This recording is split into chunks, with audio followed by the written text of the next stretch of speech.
कहना चाहती हूँ। आपने एपीजे अब्दुल कलाम साहब का नाम सुना है ना सबने? हाँ, कलाम साहब ने एक बात कही थी कि in the very old times the world was driven by the muscle power, after that it was driven by money power, and now it is being driven by the power of knowledge.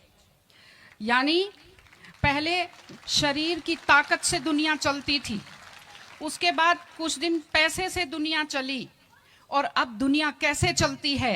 ज्ञान की ताकत से चलती है। आज America और रूस, France क्यों हमसे आगे हैं?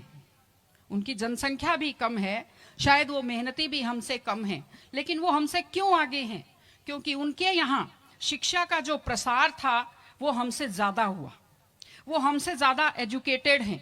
हम लोग प्राचीन काल में हमारे यहाँ बहुत अच्छी यूनिवर्सिटी थी, नालंदा यूनिवर्सिटी थी, तक्षशिला यूनिवर्सिटी थी, लेकिन जब मध्यकाल आया तो हमने अंधविश्वासों पर ज़्यादा ध्यान दिया और जो नॉलेज था साइंस का उस पर हमने कम ध्यान दिया, इसलिए हम विश्व में पिछड़ गए। एसएसटी में आप लोग पढ़ते होंगे, 10th के बच्चे एसएसटी पढ़ते हैं, कि एक समय था जब वर्ल्ड की जो रिचेस्ट कंट्रीज थी वो रूस अमेरिका नहीं थी, वो इंडिया था और वो चाइना था। चीन और भारत विश्व के सबसे धनी देश थे, लेकिन हमने एजुकेशन पर ध्यान देना छोड़ा। उसका नतीजा ये निकला कि हम लोग गरीब हो गए, हम लोग पिछड़ गए, हम लोग कमजोर हो गए। इसलिए अगर आपको खुद को ताकतवर होना है और इस देश को ताकतवर बनाना है तो आप लोग शिक्षा पर ज्यादा से ज्यादा ध्यान दीजिए। हमारी बेटियां यहाँ बैठी हुई हैं, आप लोग बहुत खुश किस्मत हैं, आपकी किस्मत अच्छी है कि आपने इस जमाने में जन्म लिया है जब लड़कियों को स्कूल भेजा जाता है, जब लड़कियां बराबरी के अधिकार के साथ आत्मसम्मान से जिंदगी जी सकती हैं। मैं अभी सोफे पर अकेली बैठी हुई थी, फिर उसके बाद शिफा जी आए और फिर उसके बाद संतोष जी आए, तो हमें जगह हमारी बढ़ती गई। मैंने कहा भाई पुरुषों सिंहासन खाली करो, महिलाएं आती हैं।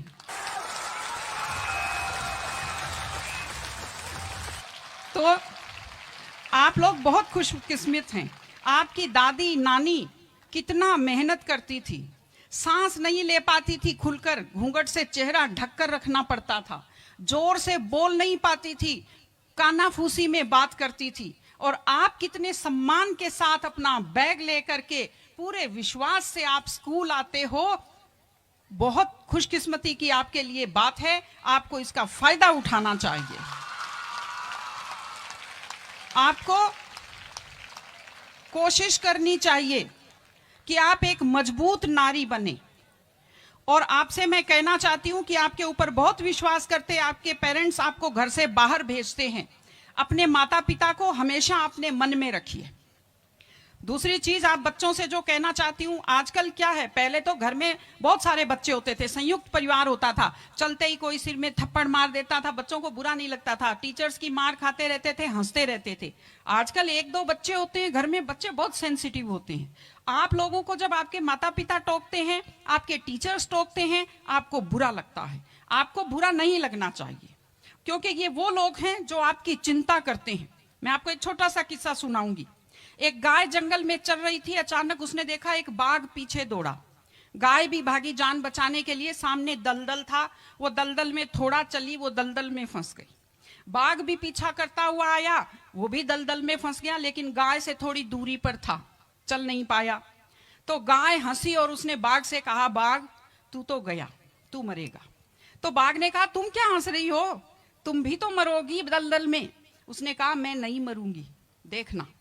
शाम को जब मालिक ने देखा गाय नहीं आई, वो 2-4 लोगों को लेकर आया। जब देखा गाय दलदल में फंसी हुई है, वो रस्से लाया, लकड़ी लाया और गाय को निकालकर बाहर किया।